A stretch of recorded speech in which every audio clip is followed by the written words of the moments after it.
Okay, Sandy, so how long have you been working on this piece and thinking about it? Well, this actual piece has been sort of in evolution for a couple of years because it was inspired by a monoprint and a painting of this section.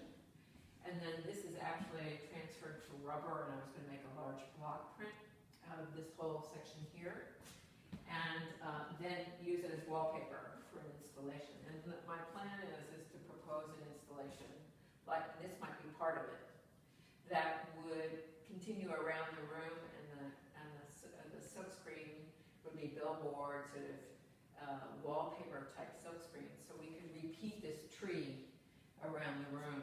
And it's always been, I've always worked in modular sections, so that when it moves from one venue to another, it can actually be deconstructed and reconstructed in a different fashion, so that the landscape really can change according to the particular venue. And maybe if have staff members that are participating, they can make choices about how they want to move it around and force me to reinvent the narrative around the room. And that's part of my big proposal that I'm planning to send around the country, and then I'm, applying for this grant for, is to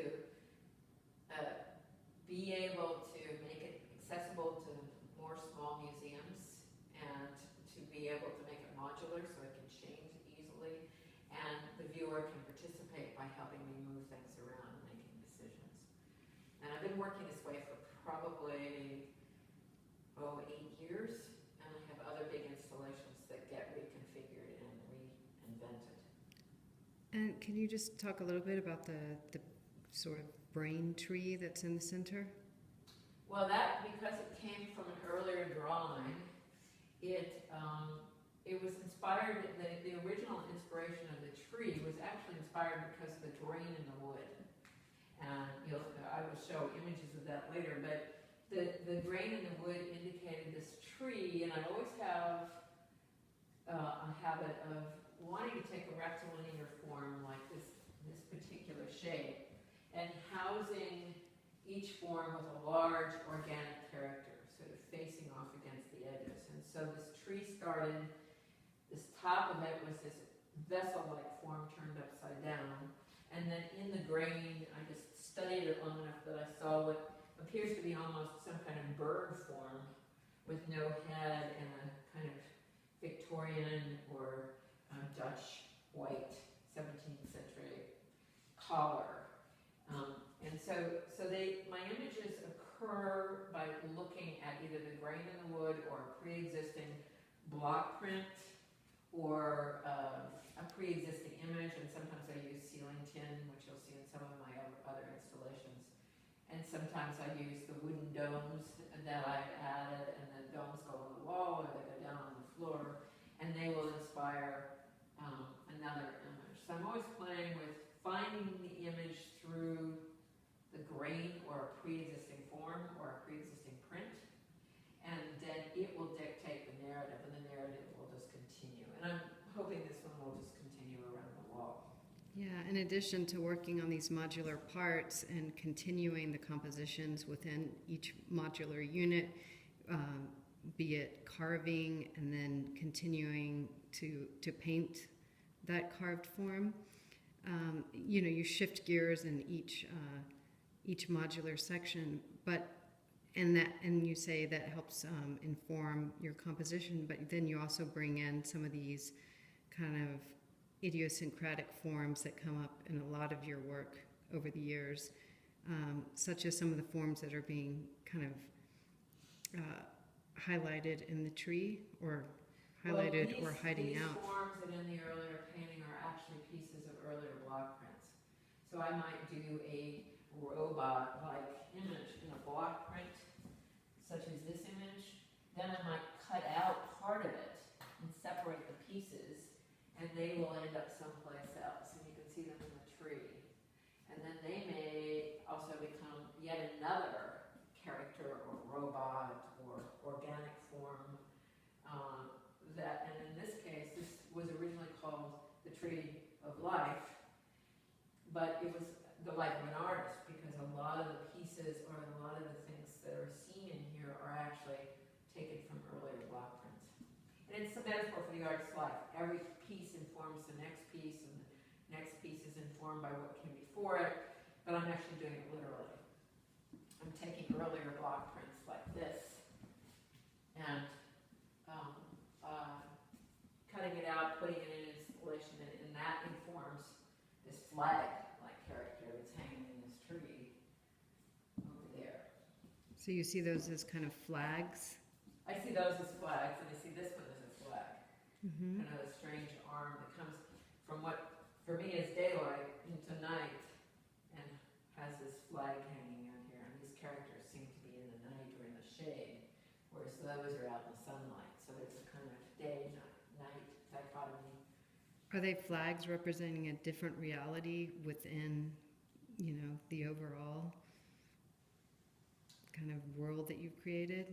Or are they like a like a different time frame, in a sense, or are they symbolizing something within the composition? I think that's hard to say, because I think when I first start, I do it intuitively. But I think in hindsight, looking back on it, I would say for me, they are, a flag is a metaphor of an icon, maybe an icon of the past, something to promote or worship. And that's what a flag is usually, either a political flag or a historical flag, but it is an icon. We've separated it down.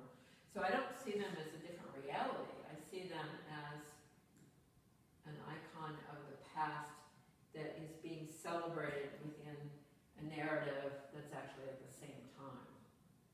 So there's past and present. And there's also symbols like the cross on this mountain over here. Whether it's a cross or whether it's an architectural structure or, often things have dual meanings. They may not be religious, they may be leftovers of a telephone wire or a telephone pole. That's kind of left for the narrative to create.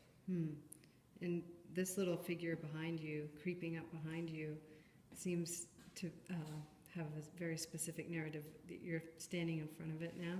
Creeping behind this guy. Yes, he's kind of entering the composition. In some kind of, my organic form has become almost robot-like. The organic forms become so anthropomorphic, but these are sort of half human and half machine. And again, my work is a lot about nature and culture and who's winning out. And so it's whether or not these are alien forms that are now running the environment and the scene, and that we as normal human beings have evaporated. And then how much of your upbringing, where you grew up, the location, kind of influenced some of these kinds of compositions? I think you've mentioned the light in Oklahoma. I think the light, I don't know that these specific pieces are so much about my upbringing, but they certainly are, can be autobiographical in terms of where I am now, or where I am with my concerns about the environment, political concerns, and you can see references to some of my daily experiences or human relationships. But in terms of my past, there's certainly a lot of water imagery now, and I grew up in Oklahoma, and it was fairly desolate, and there weren't too many trees, except in the Tulsa area where I grew up. So trees, open spaces and trees, maybe part. Long shadows, and the color that I use in my painting is raw sienna, which is the afternoon light. But this piece isn't particularly a believable light, because it's this kind of relic form. When you use black, sienna, graphite, and amber and wood, it is sort of like the remains or the ruins of something that was once very alive. But the lack of color, I think, makes it seem it was maybe part of the past. It's what we found from the past. But childhood references are in here. Yeah, I've seen other works of yours that kind of exemplify a certain kind of light you were talking about, that kind of golden light. And you often start with an amber colored ground, like the wood, and then the color is all set with this kind of yellow light, afternoon light, which I love. This is more, the clouds, the gray, here's more of a gray cloud, and then a brighter light back here. And somehow for me, looking at the backlit, is the future is brighter than the present. The present is what the forest that you're in. And it's shaded and dark, and then there's light in the distance. That's optimistic. I think, but the light isn't as poignant without the dark.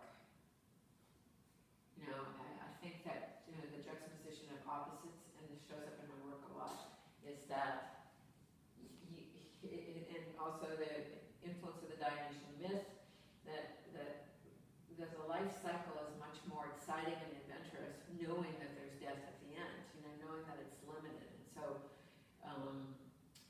philosophers often talk about sort of the poignancy of opposites, especially deconstructivists. That white is a whole different word juxtaposed to the word black, and permanent structure is a whole different word juxtaposed to temporary structure. And so I see the same thing as in nighttime, daylight, dark, sadness, or death versus light and beginning, and those kinds of things really make each one of them more exciting, I think. I think life would be boring if we didn't have death. So it keeps us in the moment